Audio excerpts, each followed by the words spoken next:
I want you to do one thing for me today. And that's keep fighting. Keep going through this problem, this situation. Don't give up. Put one foot in front of the other. That's how you're going to make it through this, past this, over this. It's going to take the dog mentality. It's going to take you getting a hold of this thing and not letting go. You're going to have to fight and fight and fight till you can't fight anymore. Stress doesn't come from the facts. Stress comes from the meaning that we give to the facts. Yes, those things have happened.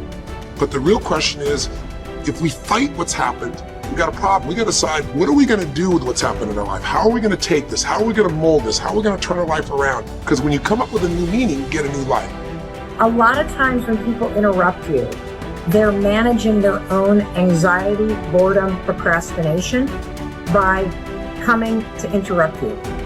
They're creating reasons to interrupt their own work or their own emotional state by coming and interrupting you. That's what I realized was happening. What is the single force that controls the quality of your life? You got to start with what it is you really, truly want now. You got to start with that end in mind. And then once you understand there is a gap between where you are and where you want to be, here's all we do. We believe that the most powerful way to change anything is total immersion. Now I want you to ask yourself, do you give as good as you get?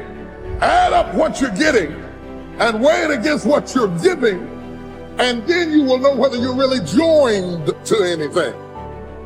Life is hard. For every time you have a plan, a dream, an aspiration, or a goal, do you know what happens every time you have one of those?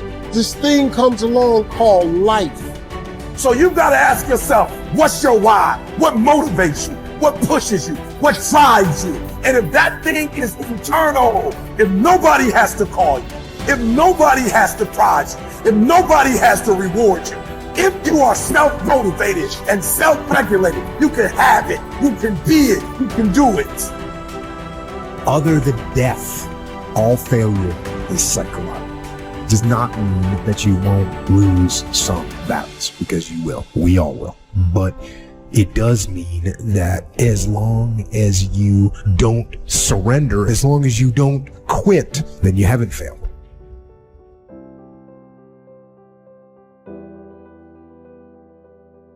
How do you experience beauty and joy in your life? What situations do you put yourself in? What makes you laugh? What's the fun stuff for you? It's funny you say that. I just retired from the military in November 2015. And I was going and going and going and going. And I never really, I was a happy guy, but I'm never in the moment of like sitting back and I want to travel here to have fun and do this and that. I've never been that person. But the first time I really got a chance to experience true happiness and true peace was so what I did to myself to become who I am today, it takes a great toll on your body. So I believe God gave me time to rest and he took me out of commission. Not even the mind of Goggins could get me back up. So I had about a good 6-7 months where I was out. And when I was out, I had time to reflect on all I had accomplished. And that was the first time in my life where I sat back and said, wow. Because only I may be telling you some of the story, I know the exact truth of how brutal my life was and how I shouldn't be on this show today. And how the mind and how beautiful it is. So what brings me joy and happiness is knowing how beautiful the mind is. And I'm one of the few people that didn't read about it, didn't experience it through some drug. I got to experience the beauty of true fucking willpower. True you. I'm gonna fail, I'm gonna fucking fail, I'm gonna fucking fail, I'm gonna fucking fail, and I will succeed. Just me talking about that gives me a feeling, I know what I did. And I don't need to travel somewhere or to have this or have that. I have it all here in my mind. The beauty is remembering this young, dumb, what people call nigger, is now where I'm at today. And that is, when you finally get to that point for me, it's forever lasting peace. I could die right now on this show, and I'll be happy man. So that's my happiness, is my reflection on the suffering of my journey, knowing I never quit, nor was I guided by anybody on this earth. I was guided by something much more powerful, and I listened, and I chose the path of most resistance. Talent not required. What does it mean that talent isn't enough, and how do you achieve greatness if you can't just rely on talent? Well, it's kind of one of those things, and I'm so glad that, we're able to have this conversation, because I feel that I'm one of those guys to kind of bridge the gap to help people understand the game of basketball a little more. And not to say that somebody's going to be a diehard right away, but there are simple kind of connections in there that I think will really, I've talked to people and seen the light come on and say, oh, okay, that's how it is. Usually we always had a saying in the NBA, if you play hard, you give yourself a chance. And in my career, I had so many instances. I've had hundreds of teammates.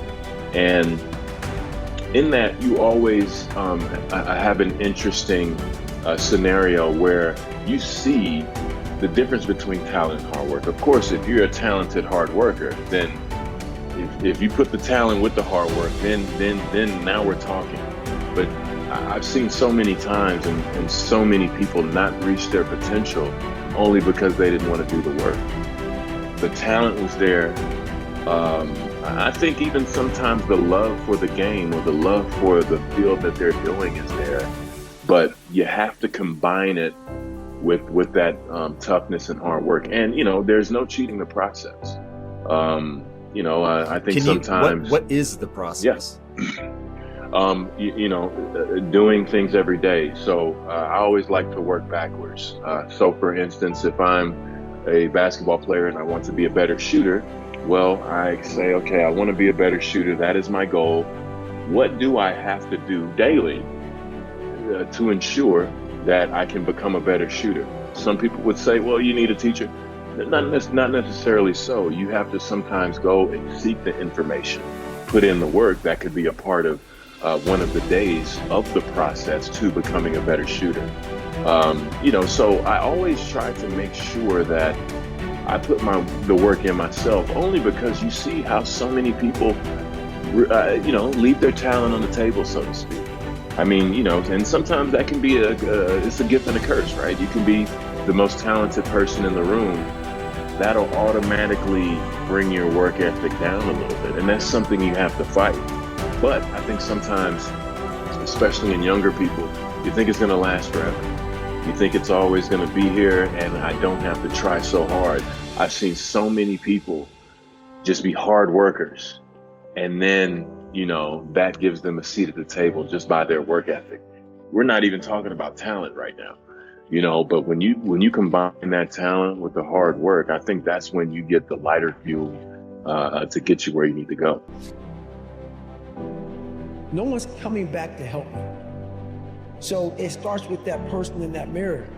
You have to realize you are on your own now. And whatever else you believe in, I don't care what you believe in, but on earth, it's a very lonely journey.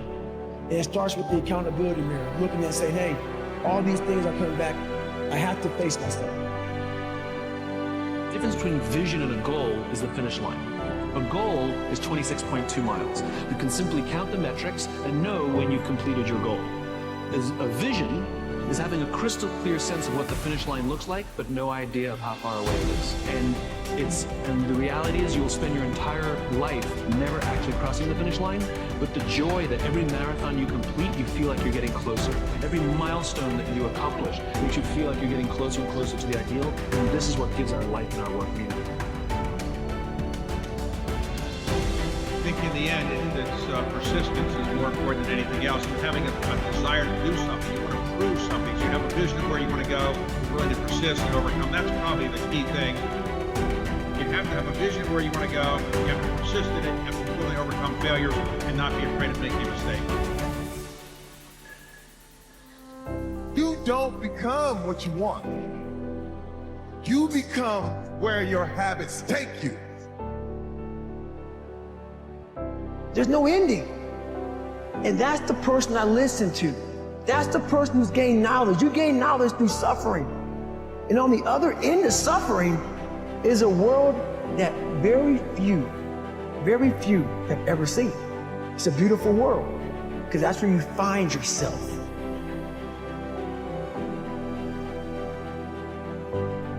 I thought, how about I just leap with my imperfection and then find my form of perfecting my imperfection while I'm sorry. How about I do that? How about you not wait to get it right? You figure out how does it look doing it wrong? How does that look? Because your 80% of right is somebody else's 159% of what you need. And when you want to do it right and you want to wait till you're not afraid and you want to wait till you have it all together, oh, you made it about you again. See, Nelson Mandela did it. He just did it not knowing if it were right. Mahatma Gandhi just did it not knowing if it were right. Mother Teresa just did it not looking for affirmation or confirmation. Is this right? Martin Luther King did it not even knowing if it would happen before his life ended. Because I have a dream. I mean, what are you waiting on? Are you willing to do it free?